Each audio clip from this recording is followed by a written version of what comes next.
So I once had a friend ask me, like, how did you become like the marketing guru, the launch guru? When did that become a thing?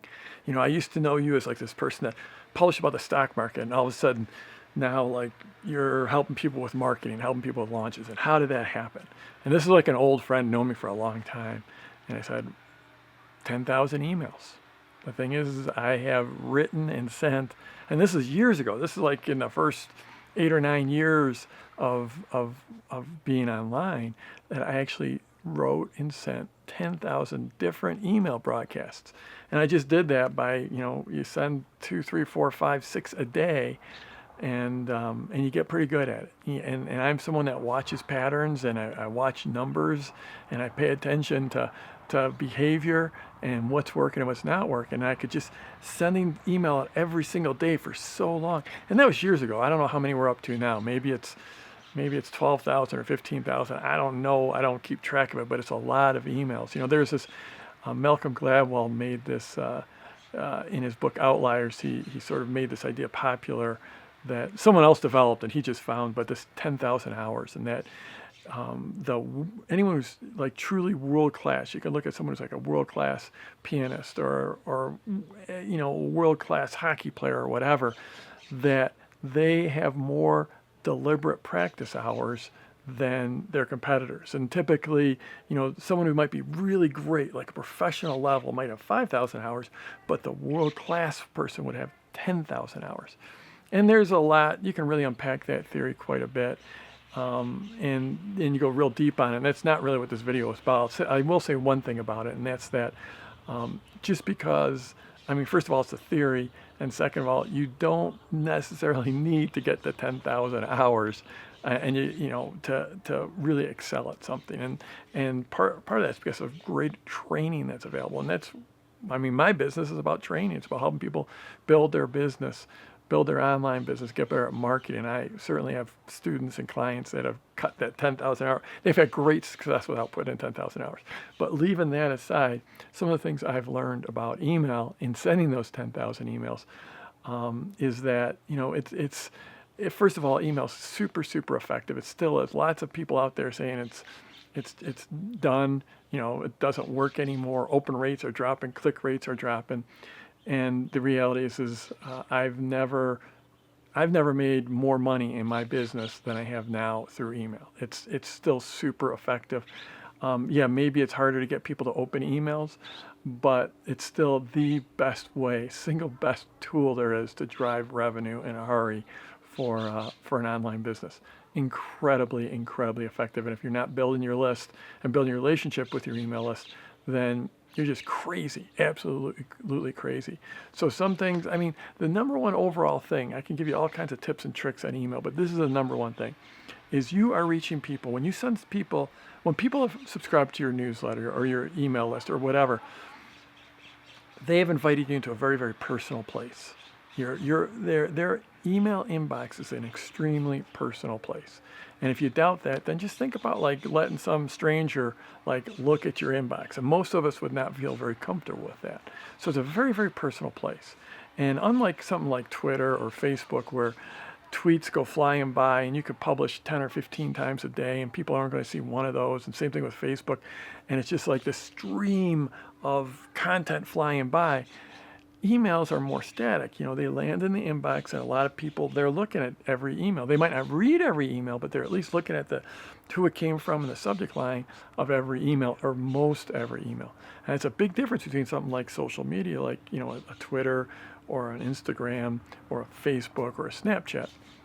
And so you're reaching people in a very personal place, and you're you're interrupting them and demanding their attention. And if you're doing that, you have to respect that. So you can't just send emails willy-nilly. You have to have a purpose behind every single email.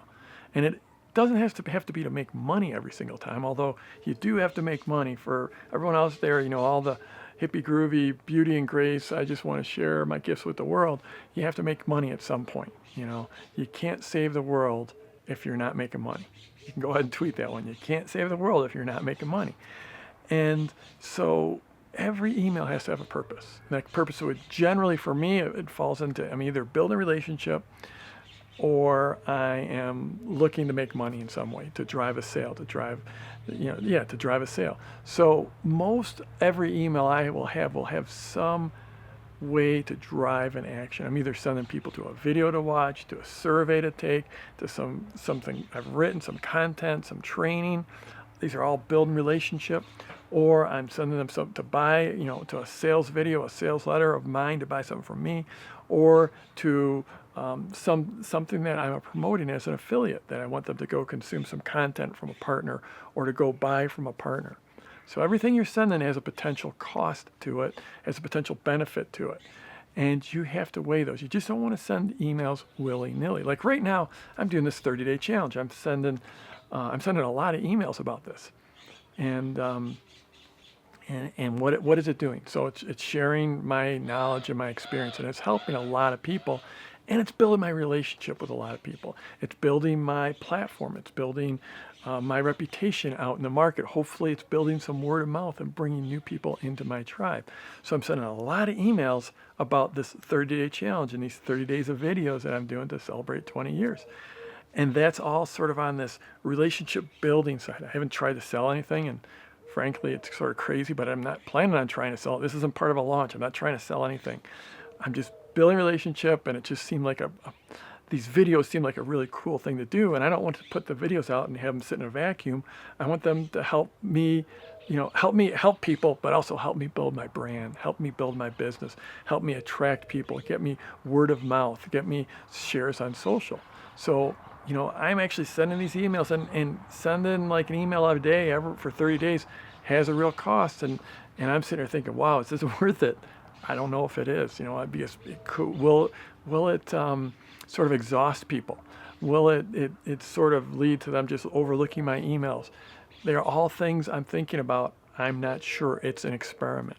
But you need to think that way when you're sending out your emails. It's like, what is the purpose of each email?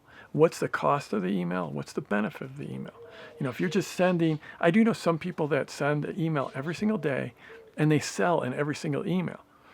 And I don't do that. Not saying it's bad, because I know people that are doing it and having real success, building great businesses doing it. But like they do it in an entertaining way. They're entertaining people, they're funny, or they're delivering content as they sell.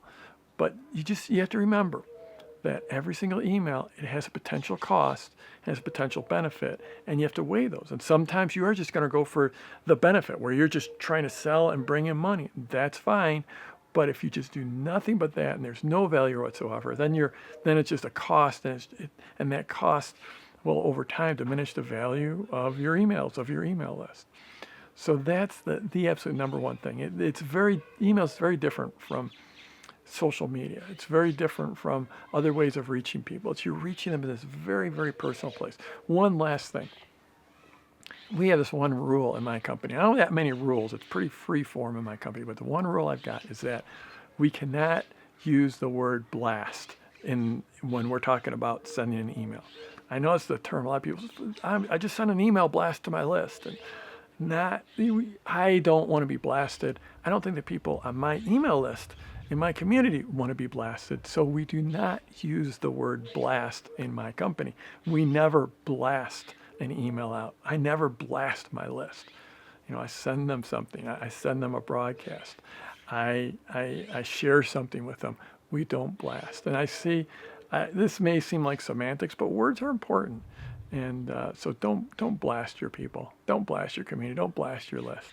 So, just share something with them, or broadcast to them, mail to them, whatever, but don't blast them. So I'm Jeff Walker. I'm sharing basically 20 years in business. My 20-year anniversary is coming up in just a few days, and I'm celebrating that with a video a day for 30 days. If you think this video could be helpful to anyone, go ahead and share it with them.